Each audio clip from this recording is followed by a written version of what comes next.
Hello.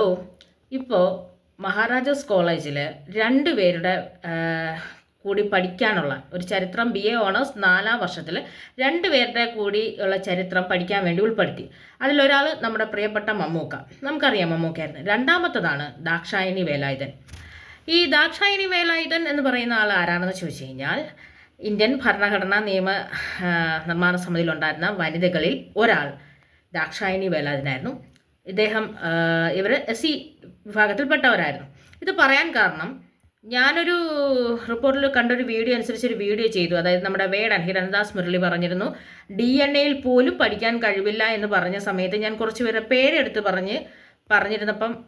പറഞ്ഞിരുന്നു അതൊക്കെ പണ്ട് 1-2 പേരെ രക്ഷപ്പെട്ടുള്ളൂ, വളരെ അധകൃതമായ രീതി ട്രീറ്റ് ചെയ്തിരുന്നു.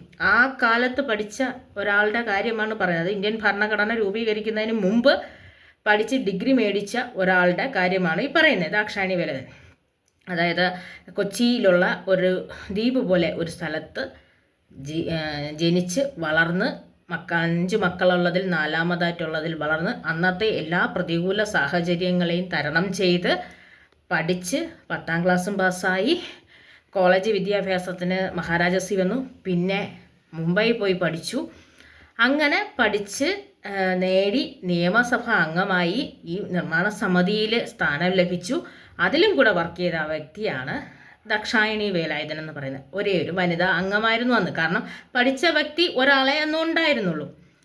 അത് ഭരണഘടന പോലും തയ്യാറാക്കുന്നതിന് മുമ്പ് ഇത് പഠിച്ചെങ്കിൽ അവർ എത്രമാത്രം സാഹചര്യങ്ങളെ തരണം ചെയ്തിരിക്കണം. ആ സമയത്ത് ശക്തമായ ജാതി വ്യവസ്ഥ നിലനിന്നിരുന്നു. ഒന്ന്. രണ്ടാമത്തെ കാര്യം എന്ന് വെച്ച് കഴിഞ്ഞാൽ DNA പോലും ഇല്ല എന്ന് പറഞ്ഞാൽ DNA പഠിക്കാനുള്ള കഴിവ്, ആ പരിശ്രമം ഉള്ളത് കൊണ്ട് തന്നെയാണ് 10ാം ക്ലാസ്സും പാസ്സായി ഒരു കോളേജ് വിദ്യാഭ്യാസത്തിലേക്ക് എത്തി ചുമ്മാ പഠിച്ചതല്ല, എന്നും ഓർത്തിരിക്കാൻ കഴിയുന്നുള്ള രീതിയിൽ ആർക്കും ഏത് സാഹചര്യത്തെയും തരണം ചെയ്യാൻ ഏത് സമുദായത്തിൽ ജനിച്ചാലും കഴിയുമെന്ന് പഠിപ്പിച്ച് തന്നിട്ട് പോയ വ്യക്തിയാണ്. അപ്പോൾ ഇവരെ ശരിക്കും പറഞ്ഞാൽ ആദരിക്കേണ്ടത് തന്നെയാണ്. ഇവരെയൊക്കെ തന്നെയാണ് പഠിക്കേണ്ടത്.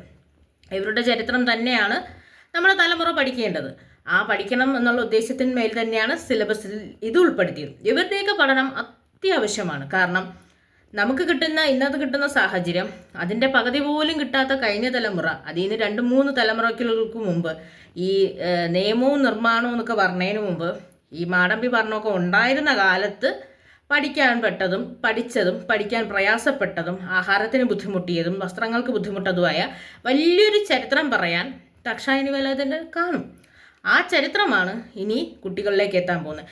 ഈ ചരിത്രമൊക്കെ നമ്മളെ കുട്ടികളിലേക്ക് എത്തിക്കഴിഞ്ഞാൽ അവർ കാലഘട്ടത്തെ പഠിക്കും, കാലഘട്ടത്തെ തരണം ചെയ്യാൻ പഠിക്കും. ഏത് സാഹചര്യം വന്നാലും മുന്നോട്ട് പോകാനുള്ളത് ഏത് ജീനിലായാലും ഉണ്ടെന്നുള്ളത് വ്യക്തമായി ബോധം വരും. അവർക്കാർക്കും തന്നെ എന്തോന്നു ഞങ്ങൾ കുറവ് തോന്നാത്ത രീതിയിൽ, അതായത് SC ആണോ ST ആണോ എന്നുള്ള കുറവൊന്നും തോന്നാത്ത രീതിയിൽ മുന്നോട്ട് വരാനുള്ളത്. അതായത് ഞങ്ങളുടെ DNA അത് ഇല്ലാത്തത് കൊണ്ടാണ് ഞങ്ങൾ പഠിക്കാത്തത്, ഞങ്ങൾ 10 തോക്കാൻ കാരണം ഇതുകൊണ്ടാണ്, ഞങ്ങൾ ഈ ജോലിയിലെത്താത്തത് കാരണം മറ്റൊരു കാരണം കൊണ്ടാണ്, ഞങ്ങൾ അധകൃതരായി കണ്ടതുകൊണ്ടാണ്, അധപ്പതിച്ചവരായി കണ്ടതുകൊണ്ടാണ്, മറ്റു പലരും നമ്മളെ ഭരിച്ചത് കൊണ്ടാണെന്നുള്ള മുട്ടാപ്പോക്ക് ന്യായങ്ങളൊന്നും വിദ്യാഭ്യാസത്തിൻ്റെ മുമ്പിൽ ഇല്ല എന്നും ബുദ്ധി എന്ന് പറയുന്നത് ഉണ്ടാവും. പക്ഷേ നമ്മുടെ ശാരീരികമായി നമുക്ക് കിട്ടുന്ന ആഹാരത്തിൻ്റെയും മറ്റു കാര്യത്തിൻ്റെയും ഒരു ഇൻഫ്ലുവൻസ് ഉണ്ടായിരിക്കാം, അതുകൊണ്ട് എങ്കിലും അന്നത്തെ കാലത്തും അതേ സാഹചര്യത്തിൽ തീരെ ബുദ്ധിമുട്ടിയ സാഹചര്യത്തിൽ അന്നത്തെ സാമാന്യ പട്ടിണിയിലും കിടന്ന ഒരാൾ നിയമസഭാ അംഗമാരെ എത്തിയ കഥകൾ ഇന്നത്തെ തലമുറയിലേക്ക് എത്തേണ്ട ആവശ്യമുള്ളതിനാൽ ഇതൊക്കെ ചരിത്ര വിധേയമാകേണ്ടത് അത്യാവശ്യമാണ്. പ്രത്യേകിച്ച് ഇന്നത്തെ ചിലർ ഇത് മനസ്സിലാക്കേണ്ടതിൻ്റെ അത്യാവശ്യമുണ്ട്. അപ്പോൾ ആ പഠനം ഉൾപ്പെടുത്തുന്ന വളരെ പ്രശംസനീയമായ സ്വാഗതാർഹമായ കാര്യം കൂടിയാണിത്.